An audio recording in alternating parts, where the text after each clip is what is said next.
I am currently teaching at Clemente, which is a turnaround school being taken over by a for-profit. Before that, I taught at Hill House, Troop, and at Co-op. I was actually a supervising co-op teacher for the constitutional law program, out of which this advocacy effort came. I want to say a couple things. I was also a former criminal defense lawyer for 10 years in the Bronx and Harlem and Washington. I guess I wanted to point out first that Connecticut is one of 3 states that prosecutes kids automatically at age 16.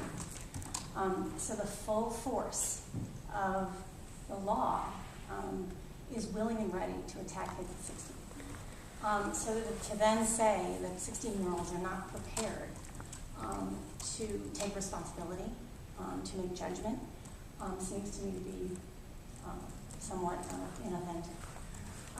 Connecticut is also, I think, competes with Texas and Florida for incarcerating most juveniles in the country, which is really staggering. And I think that, again, to say that kids do not have the capacity to assert levels of responsibility at 16, given that, is crazy. I can speak from experience working with kids. I think there are 8th graders who have capacities for analysis, for understanding the impacts of decision making at the highest levels in ways that I think this group would be surprised. Not every kid, not every adult. The students here, I think, to start, were pessimistic. One sort of raised their hand and said, well, why would we do that? Why would we get engaged? There's no reason. And I think this process, the efforts of Mr. Riley, who is young himself, have really turned and changed minds. And I think the kids who will show up at the voting booth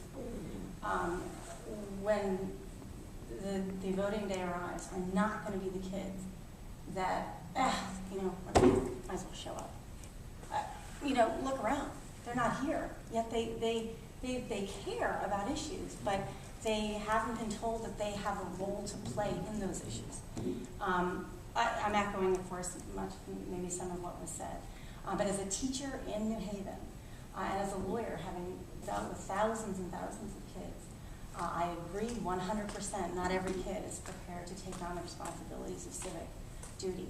But many, many are, and they will, if given the opportunity. And I think they'll have a meaningful voice.